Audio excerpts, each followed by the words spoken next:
amiga, que a paz do Senhor Jesus te alcance em qualquer lugar que você estiver. Você está aqui no canal Adonis Oliveira, conselho para toda a vida. Satisfação imensa ter você aqui conosco. Seja muito bem-vindo, seja muito bem-vinda. Eu quero convidar você a estar comigo até o final do vídeo. Isso, fica aí comigo até o final do vídeo, porque no final eu vou orar por você. E hoje eu quero trazer um assunto muito importante. Isso, foi até tratado na escola bíblica dominical há dias atrás, a respeito de a igreja do Deus vivo. A EBD trouxe essa lição para nós muito importante. Mas eu quero falar a respeito da convicção da fé em Cristo. Precisamos, como igreja, ter convicção da nossa fé em Cristo. Quais são as convicções que você tem? Fica comigo até o final do vídeo. Lembrando aí, você que não é inscrito no canal, se inscreva, curte o vídeo, comente ele, compartilhe com um amigo, com um grupo, com a família. Compartilhe com uma pessoa. Isso é muito importante, o compartilhamento do vídeo. É muito importante você deixar o seu like aí também e deixa o seu comentário, tá bom? Deus abençoe e vamos para a palavra. O livro de 1 Timóteo, capítulo de número 3, o versículo de número 14 e o 15 que eu vou ler. O apóstolo Paulo relatando ao nosso irmão Timóteo: escrevo-te estas coisas, esperando ir ver-te bem depressa, mas se tardar, para que saibais como convém andar na casa de Deus, que é a igreja do Deus vivo, a coluna e a firmeza da verdade. Eu vou refrisar esse versículo, o versículo número 15. Mas se tardar, para que saibais como convém andar na casa de Deus, que é a igreja do Deus vivo, a coluna e firmeza da verdade. Você tem noção do que é ser a igreja do Deus vivo? Você tem noção daquilo que você professa? Você tem convicção da sua fé em Cristo? O primeiro aspecto que eu quero transmitir aos senhores e senhoras que estão me ouvindo, a você jovem, amigo, ouvinte, simpatizante da fé cristã, é o conceito de convicção na área espiritual, convicção cristã. Qual é o aspecto espiritual? Ora, lembrando aí que convicção nada mais é do que a pessoa que possui essa convicção, ela não muda de opinião, mas antes ela transmite para as outras pessoas e não se move da sua convicção. Tem pessoas que dizem que acreditam na Bíblia até por um período de tempo, mas aí com conversa de um, com falatório de outro, com a escrita de um, com a escrita do outro, acaba deixando de acreditar na Bíblia. Então ele não tem convicção daquilo que ele está falando, daquilo que ele está pregoando, ou até mesmo daquilo que ele leu nos Evangelhos ou no livro sagrado de Gênesis e Apocalipse. A primeira coisa que nós temos que ter é a convicção da nossa fé dentro da palavra do Senhor Jesus. Isso não pode ser mudado. Não, nós temos que crer. A Bíblia foi escrita por 40 homens, certo? 40 homens escreveram a Bíblia, vivendo em épocas e em tempos diferentes. E esses homens, tudo aquilo que eles escreveram, tem uma coerência com a outra. Se você pegar a Bíblia de Gênesis e Apocalipse, você não vai ver a contradição da Bíblia. Não tem contradição. A Bíblia é plena, ela é reta. O que diz em Gênesis, ela confirma em Êxodo e vai até o livro de Apocalipse. Ora, se a Bíblia é plena e não tem curva, nós não podemos fazer curva. Aquilo que está escrito na Bíblia é real e verdadeiro. Se eu tenho convicção disso, eu não posso me deixar levar pelas falsas doutrinas, pelos falsos comentários. Não posso me deixar levar por isso. Eu tenho que crer. Ei, escute isso. Porque a Bíblia é escrita por homens, mas ela é inspirada totalmente por Deus. Foi o Espírito Santo que inspira os homens a escrever a Bíblia. Qual é o livro que é tão completo, tão real e tão certo? Não tem outro a não ser a Bíblia Sagrada. Você sabia que quando nós lemos a Bíblia, ou melhor, a Bíblia é o único livro que nós lemos na presença do seu autor? Qualquer outro livro, você lê ele, compra ele e o autor está distante. Alguns estão vivos, outros estão mortos, mas a Bíblia Sagrada é o único livro que você lê ela na presença do autor, porque ele está vivo. Jesus Cristo vivo, Deus, o Todo-Poderoso, Yahvé, é o Senhor dos céus, ele está vivo. E a Bíblia diz que ele é onisciente, ou seja, conhecedor de todas as coisas, é onipresente. Então, a qualquer momento que você pegar a sua Bíblia aí na sua casa, no seu trabalho, dentro do seu carro, parado aí num acostamento, ou até mesmo em um congestionamento, você lê a Bíblia Sagrada, os Salmos de 91, os Salmos de número 23, ou qualquer outra parte da Bíblia Sagrada, o Senhor estará presente. Ele está presente pertinho de você. Olha, eu estou aqui nesse momento, mas o Senhor está aí ao seu lado também, porque Ele possui a onipresença. Precisamos ter convicção daquilo que falamos. Não podemos desviar nem para a direita, nem para a esquerda. Não. Olha, outra coisa que eu quero relatar aos irmãos aqui é a respeito do apóstolo Paulo. O apóstolo Paulo, ele tinha convicção a respeito do Evangelho. Ele pregava com toda a autoridade. Paulo está afirmando que o Evangelho foi por ele ministrado com ousadia e no poder do Espírito Santo, de modo que resultou na salvação, libertação, pois ele tinha uma convicção de poder transformador, libertador e salvador. O Evangelho, meu irmão, isso é o que o apóstolo Paulo está falando a respeito do Evangelho. Olha a autoridade que esse homem ministra. Quantas vidas não foram curadas, não foram libertas, não por história contada por um ou por outro, mas por causa do Evangelho. Uma palavra dita por alguém, uma história contada por alguém, não tem tanto poder como uma história bíblica. Ela possui um poder extraordinário. Apenas uma palavra Jesus disse ao centurião e o seu criado foi curado. E com uma palavra, ou a palavra de Deus, a Bíblia é a palavra de Deus, então com essa palavra, pessoas é transformada. Você pega a Bíblia e alguns livros, pega a Bíblia e coloca dentro de uma prisão, juntamente com os presos, e dá para eles ler durante um ano. Pega a Bíblia e alguns livros, coloca ali, as pessoas vão ler os livros, e você volta um ano depois, como é que está a vida dessa pessoa? Está na mesma praticamente. Mas quando você coloca a Bíblia, e a pessoa lê a Bíblia, e a pessoa começa a compreender a Bíblia, você volta ali depois de um ano, a pessoa é transformada, porque o Evangelho faz isso, ela transforma vida, o Evangelho transforma a pessoa. É preciso ler. Se você não é leitor da Bíblia Sagrada, eu quero convidar você a partir de hoje a no mínimo ler 2 versículos por dia. Escolha aí 2 versículos por dia e lê ele. É importante ler a Bíblia. A Bíblia é mais atual do que o jornal de amanhã que será escrito. Olha, é interessante a convicção e a confiança que o apóstolo Paulo tem em Deus.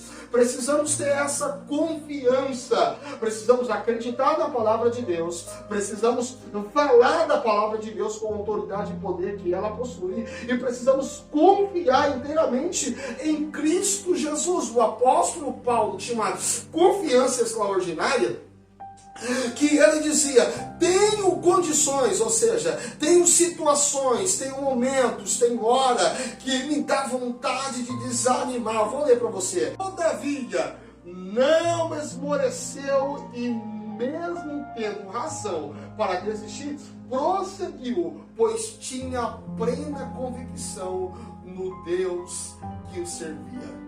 O Deus que ele servia. O apóstolo Paulo tinha convicção. Você tem convicção no Deus que você serve? Razões espirituais. Quais são as convicções espirituais que você tem? Meu amigo, é preciso ter essa convicção. Mesmo que a luta está travada, mesmo que a luta está terrível, você precisa ter convicção que você vai ter êxito. O apóstolo Paulo, uma certa vez, ele está dentro de um barco, aprisionado ali, está sendo levado para ser julgado, mas uma tempestade se levanta e as pessoas desesperam, o capitão se desespera, mas o apóstolo Paulo, com a convicção daquilo que Deus tinha falado para ele, ele diz a todos que estão ali, não se preocupe, porque nenhuma alma que está aqui vai morrer. E foi dito e feito. Todos eles sobreviveram. Em todas as adversidades da tua vida, você precisa ter convicção no Deus que você serve.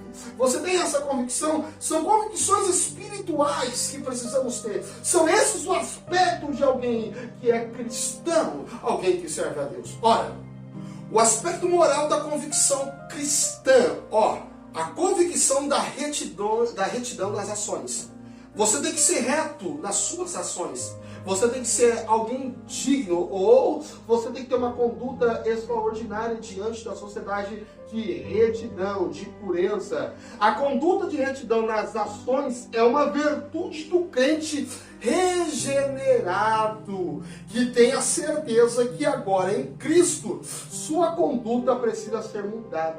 Tem pessoas que levantam a mãozinha para cima, aceita Cristo como único e suficiente Salvador, mas a sua conduta continua sendo a mesma há dos anos atrás. A sua conduta não muda, continua praticando os mesmos erros, os mesmos pecados, as mesmas falhas, continua pronunciando as mesmas palavras. Não tem mudança, meu amigo. O aspecto moral na vida de uma pessoa cristã, a convicção dele tem que ser mudada, ele tem que ser alguém que anda como Cristo, não que seremos igual a Ele. Não dá para ser igual a Cristo, até porque Jesus não teve nenhum pecado. Nós nascemos do pecado por causa do sangue de Adão. Lembra? Adão pecou e logo todos pecaram e destituídos estão da glória de Deus. Mas Jesus veio para restituir isso, restituir a nossa moral que estava totalmente destruída. Nós salvos em Cristo Jesus, agora somos regenerados. Então a nossa conduta, as nossas ações tem que ser diferente. Nesse aspecto, Paulo edifica a retidão das próprias ações, numa demonstração de convicção de uma transformação moral. Sua certeza da conversão levou a ser um crente e obreiro cuja conduta de retidão era notória por todos. Todos que viam Paulo agora, não, aquilo ali é um homem de Deus. Você lembra daquela adivinha em que andou atrás de Paulo e Silas, relatando dia a dia que Paulo e Silas eram homens de Deus? Mas a conduta, não precisava adivinhar isso, a conduta deles já diziam isso. A conduta daqueles homens já diziam isso, que eles eram homens separados. Agora, qual é a diferença minha? Ou qual é a diferença sua para o povo que não serve a Deus? Qual é a diferença? Porque às vezes nós não estamos tendo diferença, as nossas ações têm sido a mesma deles. Nós temos pagado mal com mal, quando na verdade não. Às vezes nós só retribuímos o bem para aquele que faz o bem para nós, quando na verdade não. A Bíblia diz que não é assim. Porque se fazer dessa forma, na verdade, o vosso galardão já está pago, já ganharam o vosso galardão. Porque se você faz o bem para quem pode retribuir o bem para você, então na verdade o seu galardão já foi. Mas a Bíblia ensina nós diferente. A Bíblia fala para nós amar o nosso próximo como a nós mesmos. E falando de próximo, está falando de seres humanos. Não importa qual é a condição deles, é lógico, não importa qual é a condição deles, devemos amar eles em Cristo Jesus, amar eles, não a conduta deles, não aquilo que eles fazem, devemos amar a todos, mas abominar o pecado, é isso que devemos ter. A nossa moral tem que mudar, meu irmão, nossas ações tem que mudar, temos que ter uma vida de retidão diante de Deus. A convicção de uma reputação ilímpida, ou seja, algo sem mácula, sem mancha. Nós, como igreja de Cristo, nós, como servo do Deus vivo, como igreja do Deus vivo, precisamos lavar diariamente a nossa veste, aonde no riacho, no sangue do Cordeiro que nos purifica. Apocalipse revela isso para nós, e eles foram purificados pelo sangue do Cordeiro, as suas vestes estão limpas, estão brancas. Jesus ensina isso aos seus discípulos, Jesus ensina isso àqueles que o ouvem a respeito de limpar, não ser como um fermento que colocado em uma massa leveda toda ela. Precisamos tirar da nossa vida todo tipo de impureza, precisamos dia após dia. Por isso que a vida do ser humano em Cristo Jesus é uma vida de mudança. A Bíblia diz, transformai pela renovação do vosso entendimento. Quanto mais você conhece sobre Cristo, mais você precisa mudar. Quanto mais você conhece sobre Cristo, mais a sua vida tem que ser transformada. A Bíblia vai falar isso para nós, o livro de João, no capítulo de número 8, e o versículo de número 32. Conhecereis a verdade, e a verdade vos libertará. Quem é essa verdade? Que precisamos conhecer dia após dia, e um pouco, e um pouco, e um pouco a mais. João 14,6, disse-lhe Jesus: eu sou o caminho e a verdade. Precisamos conhecer mais dessa verdade, para que possamos ser libertos dia após dia. A convicção de uma vida irrepreensível. Uma vida irrepreensível refere-se a um estilo de vida ou uma conduta que é considerada sem falhas morais, éticas ou comportamentais. Precisamos, ninguém é perfeito.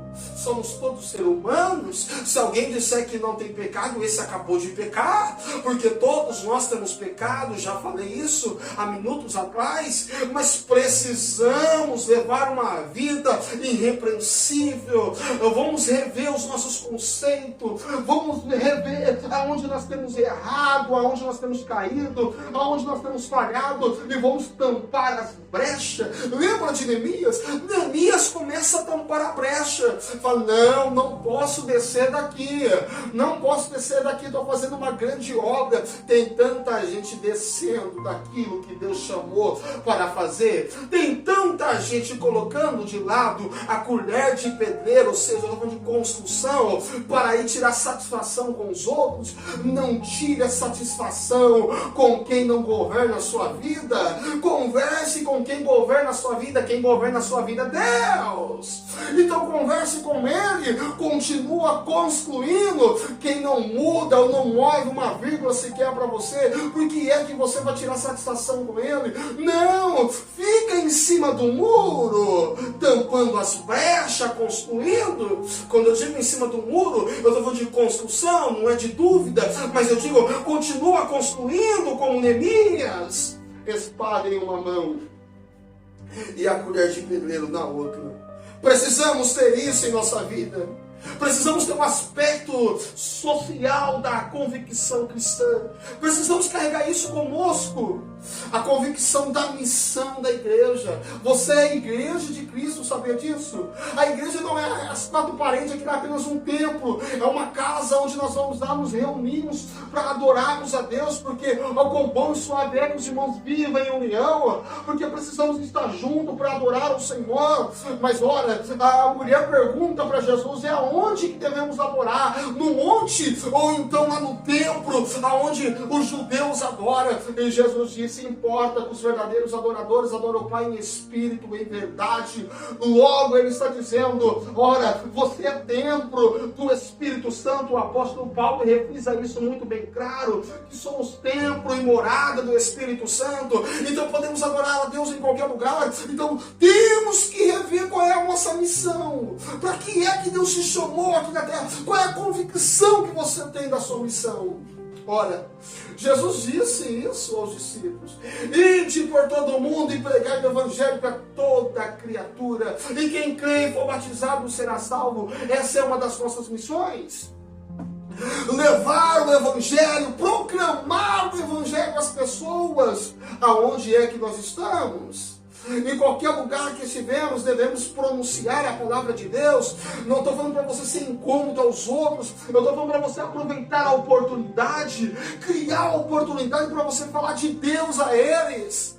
A Bíblia manda nós pregoarmos a tempo e a fora de tempo. Usa a sua inteligência para você falar de Cristo. Usa a sua inteligência para você falar de Deus às pessoas. As pessoas precisam ouvir e entender que Deus amou o mundo de tal maneira que deu o seu Filho unigênito para todo aquele que nele crê não pereça, mas tenha vida eterna. As pessoas precisam entender isso. Você tem passado a eles aquilo que você foi chamado. Oh, meu irmão, você tem que exercer a sua missão aqui na terra. A convicção de uma dedicação às pessoas altruístas. A pessoa altruísta se doa para o próximo sem esperar nada em troca. Ajuda naturalmente quem está em sua vida Para agir assim, a pessoa altruísta não precisa de incentivo ou de recompensa e não se queixa de ajudar ou prestar um tipo de serviço ao outro. Oh, meu amigo, Cristo nos chamou para isso. Você lembra da parábola que Jesus conta de um moço que está caído? Um moço que está caído, que foi espancado.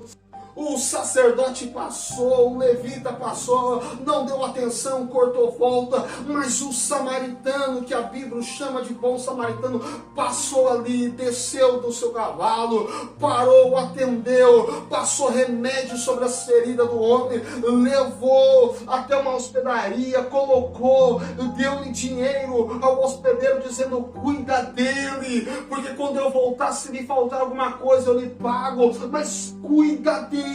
Esse é o papel da igreja de Cristo, da igreja do Deus vivo. Esse é o teu papel, é o meu papel, daquele que tem uma chamada: cuidar do próximo. Precisamos cuidar, porque muitas vezes achamos que é só pregar, é só falar, é só ir para a igreja todos os dias, é só... Não, você se torna religioso, e Deus não quer pessoas religiosas, porque pessoas religiosas acabam matando, pessoas religiosas acabam desviando os outros, pessoas religiosas pensam apenas em si. Não podemos ser religiosos, precisamos ter Cristo em nossa vida, precisamos entender a convicção da chamada de Deus sobre a igreja dele, sobre a tua vida. Você precisa entender isso. Você está aí, foi chamado para ajudar, Às vezes alguém está precisando desabafar, seja um ombro amigo para escutar. Às vezes alguém está precisando de um conselho, seja um conselheiro, tenha sempre uma palavra boa para dar às pessoas, seja um conselheiro. Às vezes alguém está precisando de uma assistência social, seja essa pessoa. Se você tem condições, eu faço o meio campo para tentar ajudar da melhor forma possível. Isso é ser a igreja de Cristo. O apóstolo Paulo está alertando a Timóteo, ele está dizendo: eu quero estar aí, mas caso eu tarda, eu quero lembrar você como ser a igreja do Deus vivo. Precisamos rever o nosso aspecto espiritual da convicção cristã. Precisamos olhar para dentro disso. Precisamos olhar para o nosso aspecto moral da convicção cristã. Precisamos olhar para o nosso aspecto social da convicção cristã. Somos igreja do Deus vivo? Eu pergunto para você: você tem feito o papel da igreja do Deus vivo? O Deus que está vivo até hoje? Você tem feito o papel dessa igreja? Você tem abraçado? Você tem chorado? Você tem socorrido? Você tem levado o verdadeiro evangelho? Ou você tem cortado volta? É importante você pensar nisso. A postura do cristão: manter firme a sua convicção cristã em defesa dos interesses do reino de Deus na terra. Essa é uma postura nossa. Precisamos fazer isso. Aí eu pergunto: você tem feito? Ou você tem deixado a desejar essas coisas? Responde para você mesmo. É importante isso. Tá bom? Deus te abençoe. Eu quero orar por você nesse instante. Pedir para Deus dar firmeza para nós continuarmos com o verdadeiro evangelho. Não se iluda com o oba-oba. Não se iluda com essas coisas. Seja a igreja do Deus vivo. Curva a tua cabeça. Fecha teus olhos. Pai, em tua presença nós estamos, ó Deus. Tem tanta gente nesse momento que está me ouvindo, está dizendo: Deus, eu estou no caminho certo. E outros estão dizendo: Deus, eu preciso de ajuda, eu preciso ser a coluna, eu preciso ser a verdadeira igreja, eu preciso manter a postura de um servo de Deus mesmo. Me ajuda. Oh Senhor, a esse homem, a esta mulher que está pedindo ajuda, socorre ele, socorre ela. Senhor, a esta pessoa que está dizendo: eu preciso entrar por esse caminho, ajuda ele a entrar por esse caminho, ajuda ela a entrar por esse caminho. Esse homem, esta mulher que está dizendo: eu preciso aceitar Cristo como o único e suficiente Salvador e desenvolver em mim aquilo que Ele tem, o chamado que Ele tem. o ministério que Ele tem para com a minha vida. Oh, Senhor, alcança essas pessoas.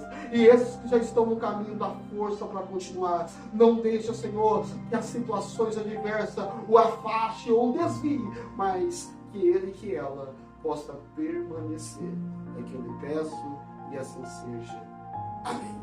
Amém, Jesus. Amém. Deus abençoe. Eu conto com você na próxima segunda-feira, às 8h45 da manhã. Deixa eu ver isso aí.